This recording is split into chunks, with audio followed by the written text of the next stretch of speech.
To new TV Telugu. ఇప్పుడు AP top 10 చూద్దాం. వేంపల్లిలోని శ్రీ ఆంజనేయ స్వామి ఆలయంలో ఉగాది పండుగ సందర్భంగా ప్రత్యేక పూజలు నిర్వహించారు.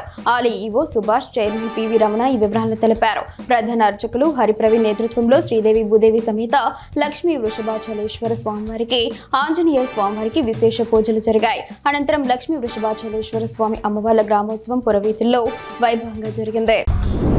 మైలవరం మార్కెట్ యార్డ్ లో ప్రతి మేకలు గొర్రెల సంత జరుగుతోంది. 20 ఏళ్ల క్రితం ఇక్కడ గేదెల సంత జరిగేది. కానీ కాలక్రమేణా గేదెల సంఖ్య తగ్గిపోవడంతో ఆ సంత నిలిచిపోయింది. ప్రస్తుతం మేకలు గొర్రెల సంత నిర్వహిస్తున్నామని అధికారులు తెలిపారు.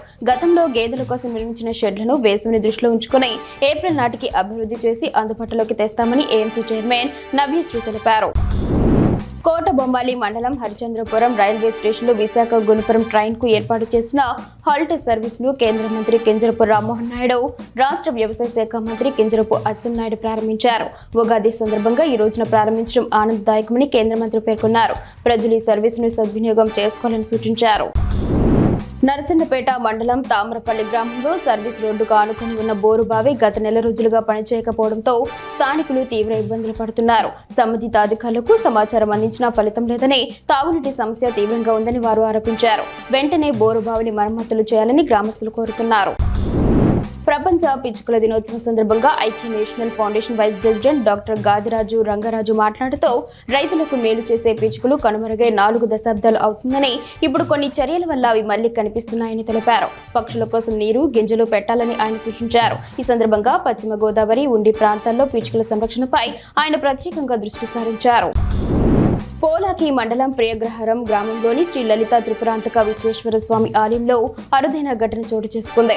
అమ్మవారిని సూర్యకిరణాలు తాకాయని ఆలయ ప్రధాన అర్చకులు సుసారపు శ్రీనివాస్ శర్మ తెలిపారు. ఇలా జరగడం ఇదే మొదటిసారిని, ఇది అదృష్టంగా భావిస్తున్నామని ఆయన పేర్కొన్నారు.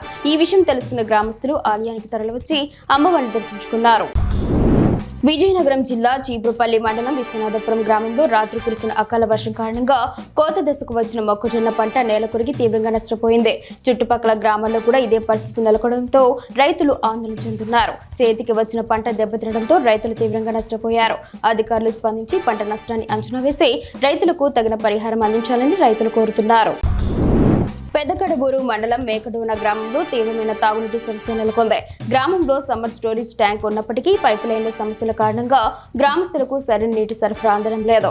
ఈ సమస్యపై పలుమార్లు అధికారులకు ఫిర్యాదు చేసినా పట్టించుకోవడం లేదని ఏఐవైఎఫ్ నాయకులు దస్తగిరి ఆరోపించారు. దీనిపై తక్షణ చర్యలు తీసుకోవాలని వారు కోరుతున్నారు.